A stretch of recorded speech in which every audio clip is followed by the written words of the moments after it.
Hi folks, I'm Judd. I'm a professional astrologer with 35 years consultative experience, and these are my astrological forecasts for each sign of the zodiac for the year 2014.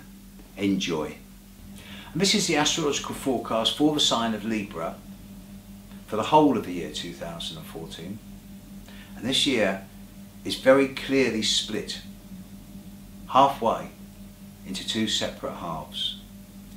The first half is going to be far more proactive than the second. The second half will be far more growthful and opportunistic. The first half is when you're actually planting and nurturing and growing the seeds that will yield the fruit in the second half of the year. Now, some of you are getting hammered.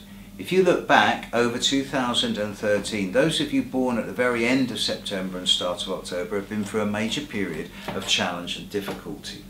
And this now moves on into the lives of those Librans born around October 2, 3, 4, 5, 6, 7. And there's going to be a couple of different effects here. Those of you born around October 3, 4, you're going to find that with Pluto squaring your Sun over the coming year, that there's going to be an element of unsureness about whom you can really trust. You may have cause to, at the subconscious or unconscious level, to question exactly who is telling you the truth and who isn't. And if your intuition is telling you that something's not right, listen to it. Your body knows better than your mind or your feelings this coming year. Trust your psychological instinct.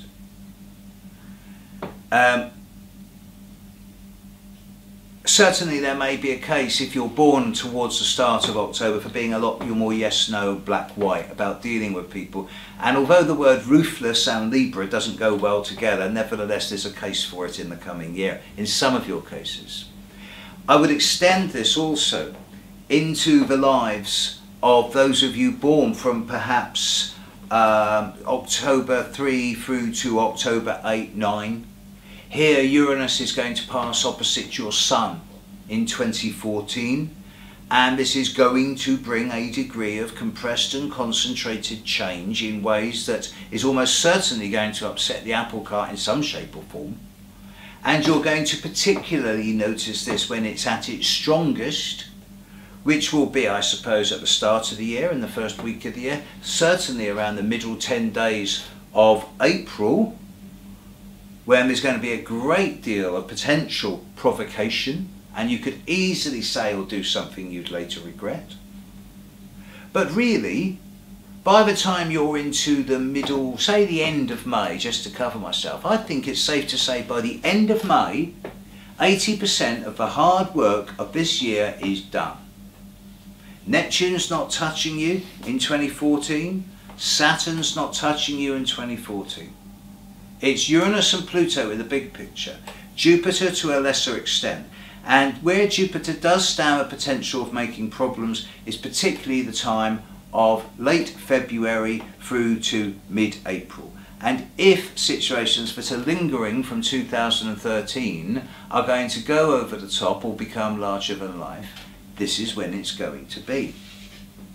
So keep things in perspective, especially around March and early April time, because otherwise you will let things blow out of proportion. Mountains will get made out of molehills and everything will collapse and there won't be anyone else's fault.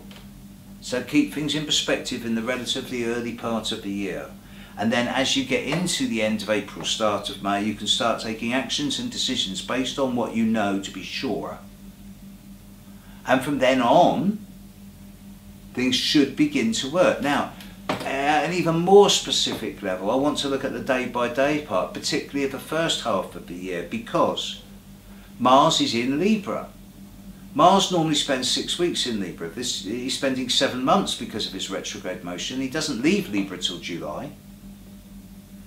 From the start of January through to the end of February, Mars is moving forwards in a way that's going to impact on all of your lives, especially if you're born in October. And there's going to be times of action for a couple of days, which should not be made permanent.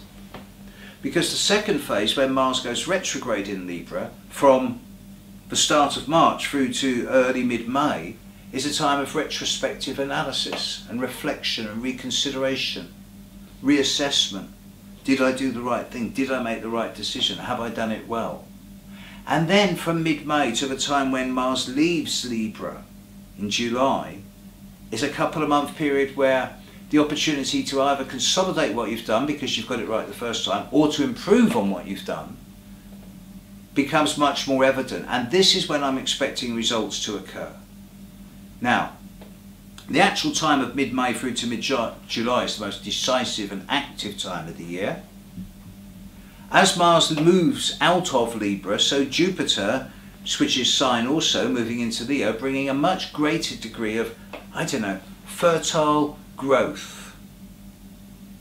It is like seeing a seedling that is shooted being suddenly transplanted into a field and going whoosh.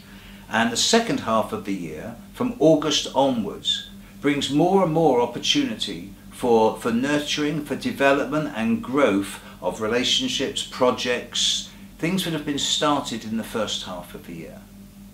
So the big picture here is very much around using the first half of the year as a time of initiation, where that becomes really consolidated from mid-May to mid-July, and the second half of the year as a time of really beginning to reap the fruits of your work. Mars is in town for the first half of the year. Don't let your buttons get pushed. The second half of the year is far more productive and growthful. So, as far as 2014 goes, Libra, have a self-contained year. There you go, folks. I hope you enjoyed that. I hope that was helpful and fun. Big thank you to all those people who have supported me over 2013, and I will continue to do my best to bring astrology to the world in 2014. My philosophy is clear. Astrology should be free. However, if you wish to make a small donation, there is a donate button. It keeps these videos going. So thanks, have a great year, and I'll be here all year. See ya, bye.